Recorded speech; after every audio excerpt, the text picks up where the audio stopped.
Hey, Internet Ghost here with Minivlog 450.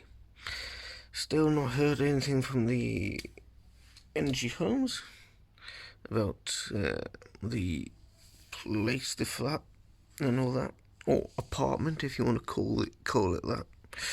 Anyway, apparently it cost about £428.69, I think. I think that's what the email said. So yeah.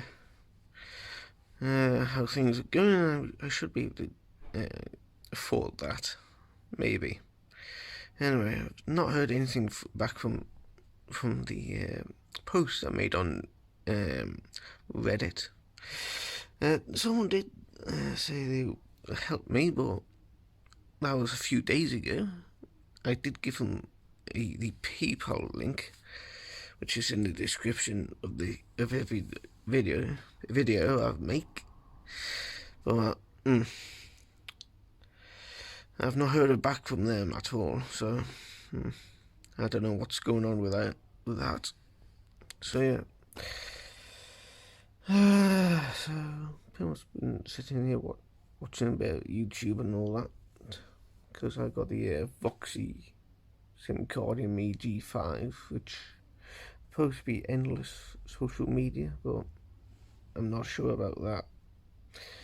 Anyway, so yeah, got back from the Freedom Cafe, Freedom Caf, even, not cafe. It's not accent.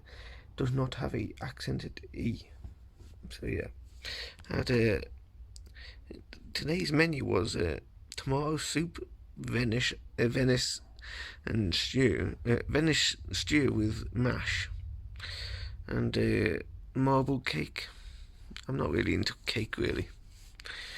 Not really into the tomato soup or Venice, not Venice. No, yeah, you know what I mean. I am a bit tired today, so yeah. Hopefully, maybe the end of the month I'll be moved into the flat, but who knows? Who knows? I do need to trim down the beard a bit, but anyway, past few days this place didn't have hot water, running hot water, and it's running now, so they must have fixed the boiler or something. Anyway, so yeah, going to have a shower. It's good to have hot running water to wash my hands in. Anyway, until next time, ladies, gentlemen, and whoever else, whatever.